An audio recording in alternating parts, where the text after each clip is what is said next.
Hi, today in front of me LENOVO Tab Extreme, and I'll show you how to check battery temperature with Ampere app on this device. So first we should open the settings, the Play Store application, and in the search pool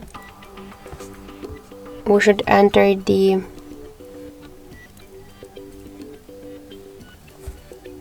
Ampere.